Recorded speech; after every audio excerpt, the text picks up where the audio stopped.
My husband has been putting in a lot of effort lately. I thought we were experiencing a second honeymoon in our marriage. But then I overheard shareholders teasing him. So when are you making your move on the little assistant? Daniel chuckled lazily. Been practicing lately. Still got it. More than enough to handle a girl in her early 20s. On the video call, the men roared with laughter. My heart gradually turned cold. Yet later, he desperately blocked my path, saying, I was wrong. Come home with me. Please, my name is Emily. He wants to entertain a 20-something girl. Not me. I studied my reflection deeply in the mirror. My face still smooth without a single wrinkle. But after 4 years of marriage to Daniel, he'd long since lost interest in me. Hearing Daniel's words, I maintained my dignity by not pushing open that door to humiliation. Yet I still wanted to know what kind of person had captivated him. At 2 p.m., I arrived at his company. The sunlight glared off the glass windows, illuminating the young woman's downy facial hair with crystalline clarity. When I saw them, Daniel was gazing at her transfixed, his eyes tender. Mrs. Thompson, the elderly secretary at the entrance, looked uncomfortable. Her voice startled the two in the office. Olivia sprang up nervously, murmuring, Mrs. Thompson. Her small voice tinged with restless curiosity as she stole glances at me. Daniel frowned. Why are you here? I placed the hotel key card gently on his desk. You forgot this. His pupils constricted slightly as he palmed the card. Noted. You should head back first. I've got meetings later. As I left, I heard Olivia's delicate voice, Mr. Thompson. So that's your wife? Daniel's voice lowered. Don't worry. She doesn't come around often. During the late winter chill, I waited all night outside the hotel. He never came. At dawn's first light, I finally understood. Of course he wouldn't risk exposing his precious new flame to any place I knew about. Returning home exhausted from the hotel, I found Daniel tying his tie. He paused mid-motion when I entered, his gaze sweeping over me. Satisfied your suspicions? Tracked my movements? Proved yourself wrong again with these baseless accusations? His mocking tone continued. Waited outside all night. Did you? Maybe this will finally teach you a lesson. Daniel brushed past me. Business dinner tonight. Don't wait up. Daniel turned with a mocking smile. Feel free to spend another night outside if you doubt me. The door slammed shut, letting in an Arctic gust that seeped into my marrow. My phone buzzed with Sophia's latest post from 2 months ago, off to the charity ball as the CEO's arm candy tonight, the event I never attended. 102. 2 degrees Fahrenheit fever trapped me in bed, throat raw like swallowed glass. At midnight, I staggered through dark halls to the fridge still crammed with milk cartons. Daniel had started this ritual during our newlywed insomnia nights, personally fetching dairy until his startup succeeded. I'll build you paradise, sweetheart, he'd vowed. Arms around me in our studio apartment. Paradise arrived. The man didn't. Choking down boiling water at 3 a.m. I glimpsed Sophia's update. CEO with the panty-melting gaze walked me home. Her selfie captured Daniel's familiar profile behind the wheel, her French-tipped fingers grazing his thigh. Fever dreams resurrected our wedding album captions --Tech World's golden couple. Dawn brought Sophia's new post. Turns out 6-pack abs can launch rockets. Life-changing, winky face. My phone clattered to the floor. Through numb detachment, I noted the poetic symmetry. He'd built his empire on broken vows. I'd fueled his rise with swallowed tears. The milk in our sub-zero fridge had curdled weeks ago. I thought Daniel would give me an explanation. I waited and waited. But by the time rumors spread through the circle that Daniel had found another charming companion to cradle in his palms and perch on the tip of his heart, my phone rang with Sophia's call. Her words struck like lightning. Did Daniel cheat again? Her bluntness left me no room for evasion. My throat tightened, rendering me speechless. Sensing something amiss, Sophia softened her tone. Emily. I saw them at the business gala. Every influential figure in Harbor City was there. Daniel knew I'd attend. Yet he kept that woman glued to him. Have you considered why? Why? The answer seemed obvious. Daniel no longer cared about my reactions, perhaps not even if I demanded divorce. After heavy silence, Sophia asked, "Is this the man you want to spend your life with?" Crimson droplets bloomed on the white carpet as I whispered, "Can you come over?" "Something's wrong." "Stop changing the subject." "What?" She gasped. "Where are you?" "Home." "I'm coming now." When I reopened my eyes, fluorescent lights hummed above hospital tiles. Sophia sat vigil beside me, exhaling sharply. "Finding you passed out nearly gave me a heart attack. Thought you might be having a miscarriage like some trashy soap opera plot." "Listen, Emily. Self-destruction won't make that cheater regret anything." "Bullshit." My cough interrupted her tirade. "Water." She fumbled with a plastic bottle until a male voice intervened. "She needs lukewarm water after the fever and lung inflammation." Sophia abandoned the bottle. "I'll get some." She discreetly tapped my wrist before leaving. "Ryan. Your college crush. Remember? Never guessed he'd become such a promising doctor." Alone. The man's gaze weighed on me. His brows knitted in that familiar professorial disapproval. "During viral outbreaks, you protect your lungs instead of courting pneumonia." The lecturing tone dissolved my chest pain into bewildered obedience. "Yes, sir." Sophia took 20 theatrical minutes to deliver her precious lukewarm water. "Boasting. Freshly blown by yours truly."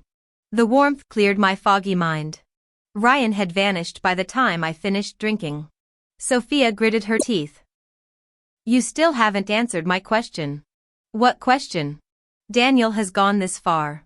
Do you still want to be with him?" She opened her phone. In the video, Daniel's hand rested on Olivia's waist while familiar shareholders stood nearby. A man gave suggestive glances. "There's this seafood place up north with amazing oysters. You should try it sometime." "Daniel." Daniel's palm slid up Olivia's spine. "Young women these days bring such pressure." The room erupted in knowing laughter. Olivia flushed pink. "Daniel. What are they talking about?" His fingers circled her nape. "Ignore them. They're being crude." I looked away, throat tightening. "Sophia. Find me a divorce attorney." 4 days later at discharge, I entered Ryan's car. Sophia sprawled in the back seat, fingers flying across her phone. "Stop sulking. Ryan's sister's the top divorce lawyer in Coastal City. This connection's golden." Ryan glanced over. "Feeling unwell?" I hid my phone. "No, don't worry," he said softly. "My sister specializes in protecting women. She'll put you at ease." Sophia leaned forward. "She's skittish after years of gaslighting. Freedom's the best detox." Ryan's grip tightened on the wheel. "Emily used to light up every room in college." The car fell silent. My phone rang. That familiar baritone, "Mom's health is declining. Go check on her." Since marrying Daniel, I'd become his family's on-call caretaker while he built his empire. Sophia's voice echoed in my skull as I hissed, "Handle your own mother." "Daniel." "We're done." The law firm lobby froze when we entered. There stood Daniel by the consultation rooms. Olivia emerging with his suit jacket clutched to her chest. "Thanks for today," she murmured, cheeks blooming. They turned and found me staring. Sophia exclaimed, "Holy shit. Speak of the devil." Daniel first glanced at Sophia, then let his gaze settle on Ryan. Narrowing his eyes, he drawled, "So you're busy, screwing around with some guy?" Sophia's face darkened. "Daniel. Watch your mouth. What are you doing here anyway, entertaining some floozy?" The young woman beside him paled. I'm Mr. Thompson's secretary. We're here on business." "There must be some misunderstanding," Olivia stammered. Sophia snorted. "Could have fooled me with how you were practically eating each other's faces out there." Daniel stepped forward, his expression glacial. "Sophia. I suggest you choose your next words carefully." When Sophia opened her mouth again, I grabbed her wrist. Meeting Daniel's stormy gaze head-on, I stated, "Our issues don't concern others." "Daniel. I want a divorce." He froze momentarily before chuckling darkly. Emily, have you considered the consequences if I take that seriously? His eyebrow arched challengingly. Well, I want a divorce, I repeated. Daniel's lips curled into a mirthless smile. Fine. Since we're already at the law firm, let's draft the paperwork here. Agreed. As we ascended the stairs, I overheard Olivia's anxious whisper. Mr. Thompson. What if Mrs. Thompson thinks this is because of me? Let her keep up the act. Daniel replied icily. The legal assistant looked surprised when we entered. Ryan mentioned you'd be consulting about divorce proceedings alone. Mrs.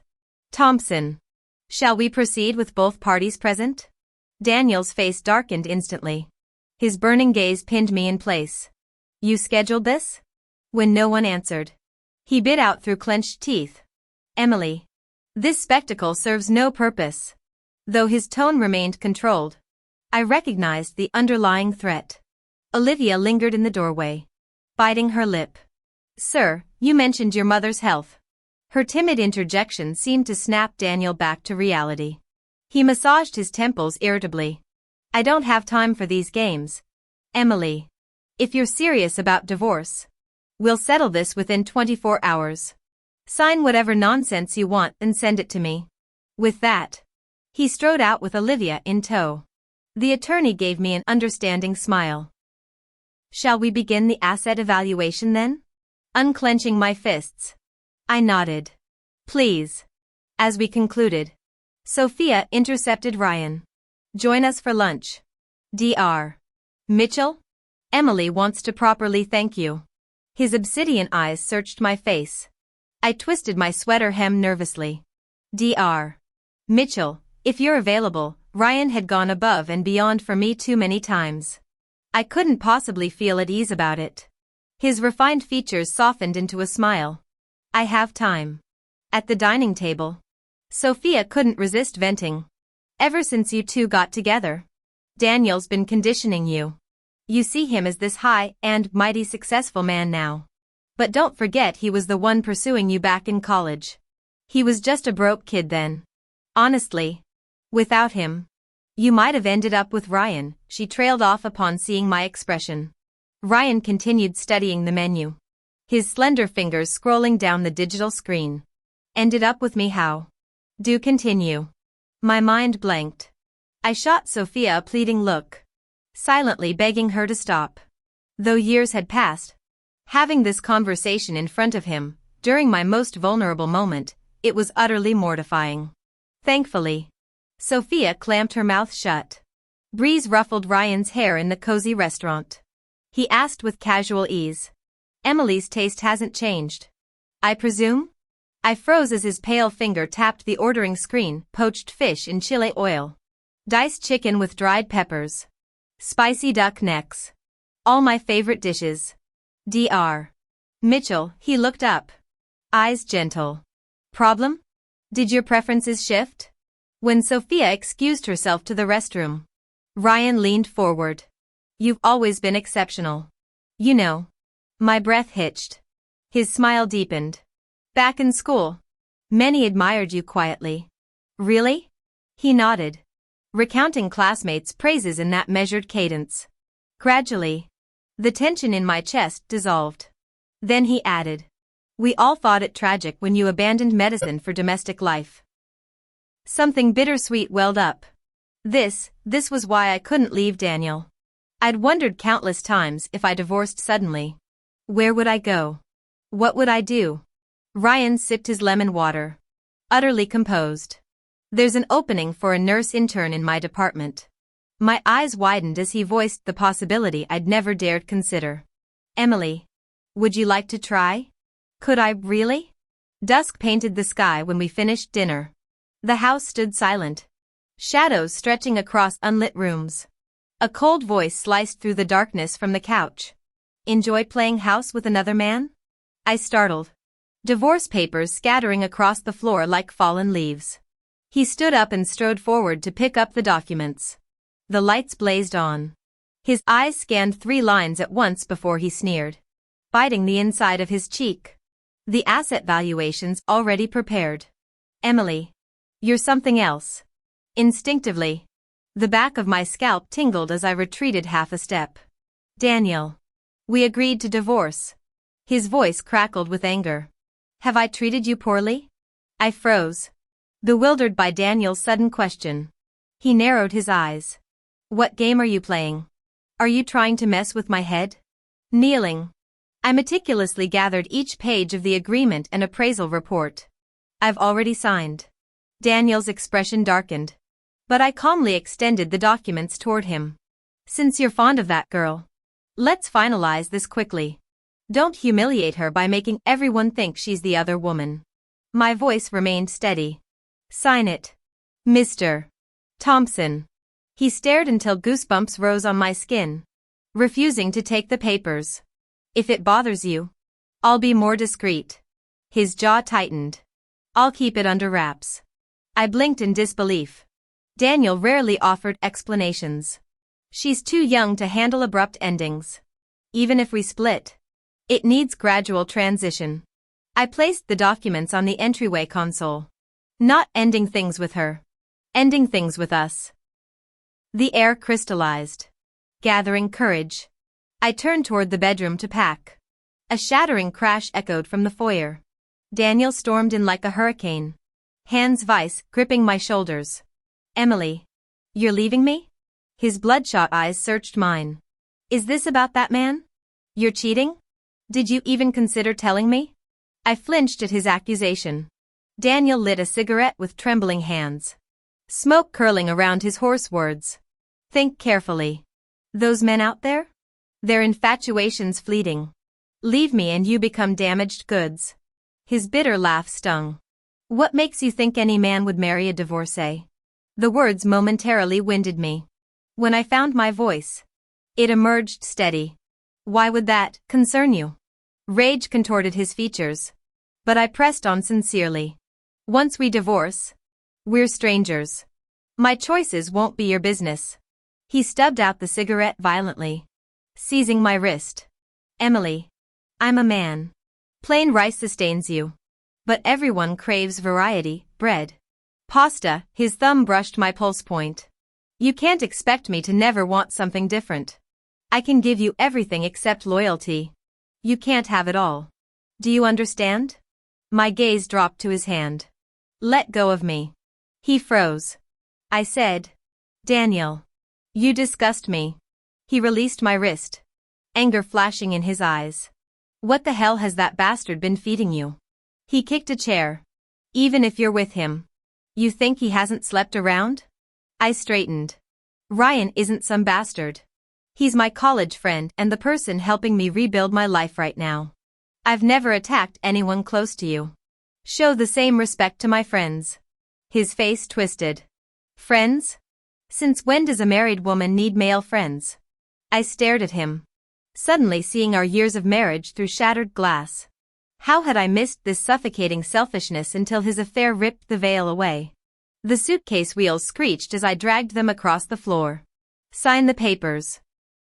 Let's avoid court, it'll only humiliate us both. A vase exploded against the doorway as I left. Walk out that door and don't you dare come back. The elevator descended. Only when cold night air hit my face did the vice around my chest loosen. Streetlights flickered like distant stars. And for the first time in years, I breathed freely. Sophia rushed forward, scanning me for damage. Did that jerk lay a finger on you? I told you I should have gone up. Ryan and I were chewing our nails down here. Ryan? Headlights blinked from a black sedan. My throat tightened. I thought, didn't Ryan leave already? The car door opened. Ryan took both suitcases without a word. You shouldn't handle a move alone. Heat crept up my neck as I slid into the passenger seat. At Sophia's apartment, Ryan set down the last box. His voice softened. Rest first. We'll discuss the residency position when you're ready. Sophia elbowed me the moment his taillights disappeared. Emily, that man's still into you. Hard. I turned away. Don't. Ryan belonged to moonlit labs and sterile corridors. Not the wreckage of my failed marriage. Letting him near this mess wouldn't be gratitude, it'd be cruelty. The hospital chart rustled in my hands hours later, each page heavier than the last. Somewhere beyond these white walls, a new life waited. The hospital staff moved efficiently through their tasks. A hushed conversation drifted by. She doesn't look that young to be starting residency here. Must have connections. Multiple gazes lingered on me, making my cheeks burn. Steady footsteps approached from behind. Ryan appeared with an easy smile, placing milk tea at the nurse's station. Busy shift. Nurse Lee? Emily, here's my former classmate. Do go easy on the newbie. He gestured toward the drinks. These are for everyone. The whispering ceased abruptly. The head nurse gave me an appraising look. Dr. Mitchell's classmate? No wonder you made it into our program, top-tier graduate material then. Warm tea materialized in my hands. You're still recovering, Ryan said quietly. No cold drinks. His fingers brushed the cup where half sugar was clearly printed, my usual order. He left without further comment. Coworkers swarmed over instantly. Emily. You know Dr. Mitchell? He's our most enigmatic attending. Did he date anyone in college? Never thought ice cold Dr. Mitchell would help an old classmate. The nurses' attitudes had flipped completely until the head nurse dispersed them with pointed coughs. My gaze drifted toward the physicians' offices. Ryan really was kind beneath that professional exterior. Sophia insisted on celebrating my first day, a rebirth from hell's flames, as she dramatically put it. The hot pot restaurant swirled with chile-scented steam where Ryan already sat across from us. White shirt protected by an apron. New colleague. He toasted casually, though amusement colored his tone. The affectionate jab made my eyes prickle behind the rising vapors. Glass clinked against glass as Sophia cheered. To Emily's new life. The untimely ringtone sliced through the moment. I answered hastily to hide moist eyes. Where are you? Daniel's drunken slur carried through. When I stayed silent, he continued. The milk subscription's expiring. Renew it? The question froze me. He remembered my chronic insomnia. Yet since leaving, I'd slept better than in years, finally free from the divorce's shadow. Cancel it, I finally said. Don't contact me about these things anymore. My phone emitted a heavy breathing sound. What more do you want? To make this public spectacle? I told you. You're the only Mrs. Thompson. Across the table, someone slid a plate piled high with cooked meat toward me. Ryan's gaze remained steady. Your meat's ready. Eat. The man's voice turned urgent through the receiver. So late at night and you're still out? With another man? I drew a deep breath. I'm busy. Contact me next time with signed papers. The call disconnected, leaving my thoughts in turmoil. I hadn't even finished my first drink when my phone lit up again. Daniel's new message glared at the screen. I saw that man helping you move out that day. The words made no sense. My finger hovered before tapping block. Sophia raised her glass. The ice cubes clinking. To fresh starts. My head swam dangerously after 2 sips. Next thing I knew, I was being bundled into a car's back seat. Ryan slid in beside me, his body radiating heat through the leather upholstery. His murmured words hung in the alcohol-thick air, making my cheeks burn despite maintaining careful distance. Back at the apartment, Sophia's drunkenness evaporated. Why not give Ryan a chance? He's exactly your type, just like you swooned over in med school. My pulse throbbed. I'm still married, even divorced. Someone like him would never. His low voice echoed in my memory. Emily, you're remarkable. Don't let others define your worth. You're truly extraordinary. Work provided shaky footing at first, but muscle memory from past training kicked in. During my consultation with the divorce attorney later that week, the middle-aged man steepled his fingers. You're certain about proceeding with litigation? Absolutely. The paperwork hit Daniel's inbox at 3:17 p.m. He appeared at Sophia's building by sunset. Eyes stormy. Quite the show you're putting on, Emily. I retreated, but he closed the gap with liquor-heavy breath. Why this nuclear option? Is this about him? Or because I never took you to bed? His hands slammed against the wall on either side of my head. Lips reeking of alcohol crashed against mine in the shadowy corner of the apartment complex. I struggled desperately, shoving against his chest. The sharp slap echoed, triggering nearby motion-activated lights to flicker on. Daniel froze, thumb pressing against his reddening cheekbone. His gaze darkened with unreadable intensity. "Feel better now that you've hit me?" Tears blurred my vision as rapid footsteps approached from behind. A warm hand closed around my wrist, pulling me behind a protective figure. "Mr. Thompson." Ryan's calm voice held steel. "Emily is currently filing for divorce." From my shielded position, I saw Daniel's expression twist into glacial fury. Marital matters shouldn't concern outsiders. Emily's resolved to end this marriage. Ryan's broad back completely blocked me from view. "As her friend, I won't stand by while you hurt her." Daniel's laugh carried venom. "Friend? We both see through your pathetic act." The cardiologist paused. "You're right. After the divorce, I intend to court Emily properly. But that," his voice hardened, "will no longer be your concern." The sickening crunch of knuckles meeting bone cut him off. I screamed as the two men became entangled in brutal combat, each blow echoing through the night air.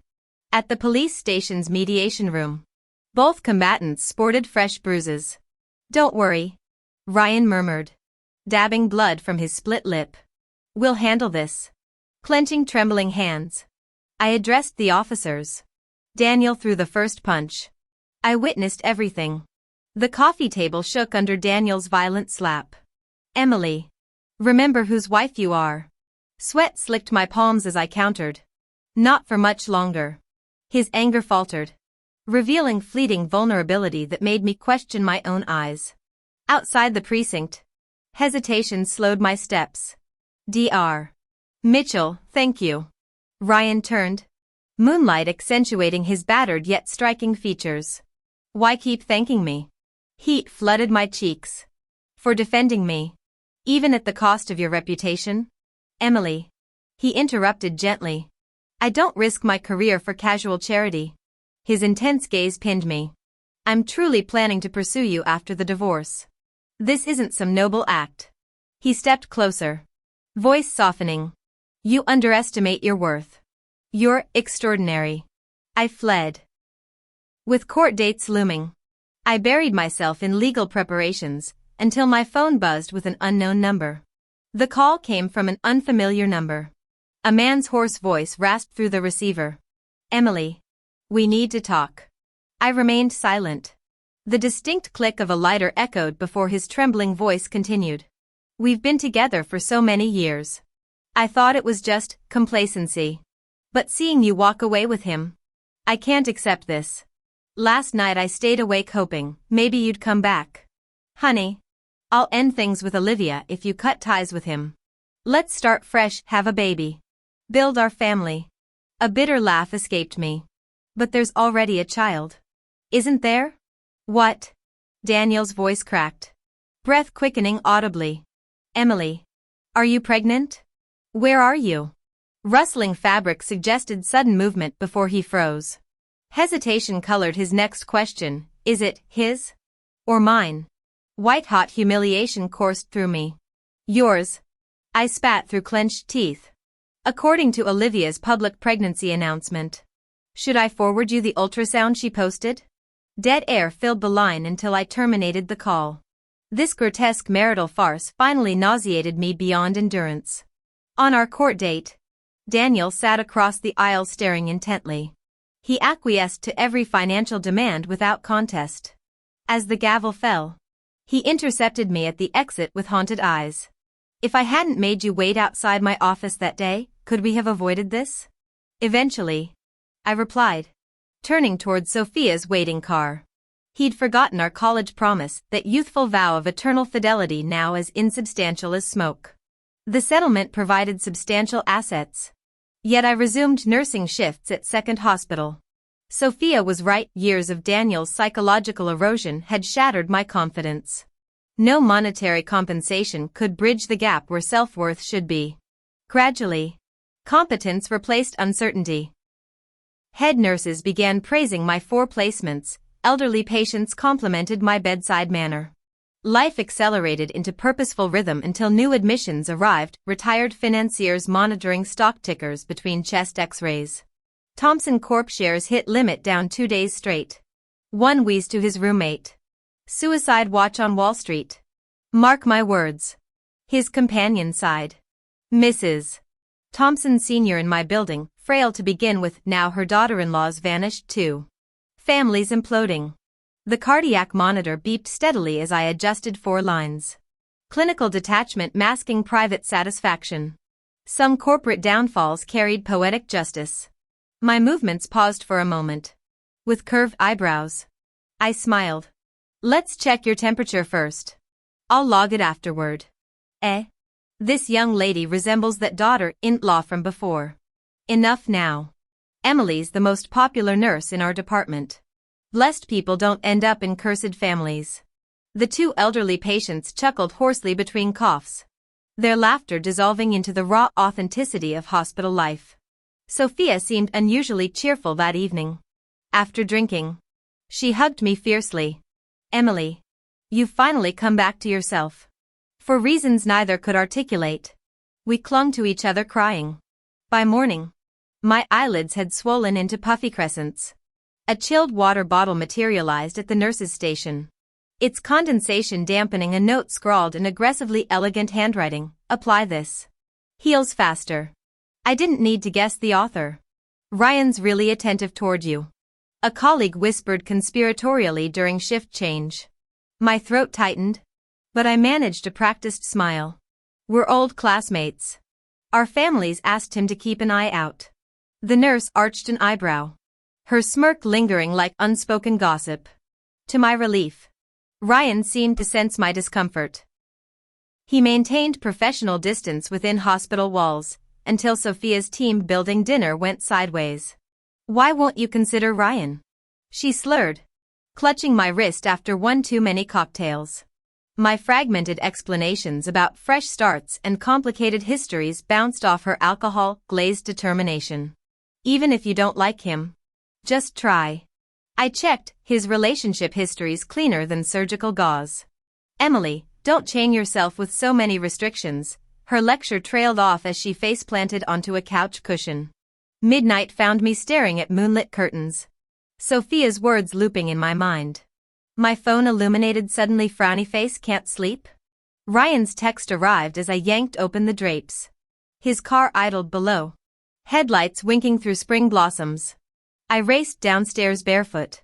I couldn't sleep either, he admitted, cheeks flushing. Drove here without thinking. He filled the awkward silence with humorous family anecdotes instead of questions. Cherry blossom, scented breezes swirled through his open windows as I leaned back. Eyes closed. This was the texture of rebirth.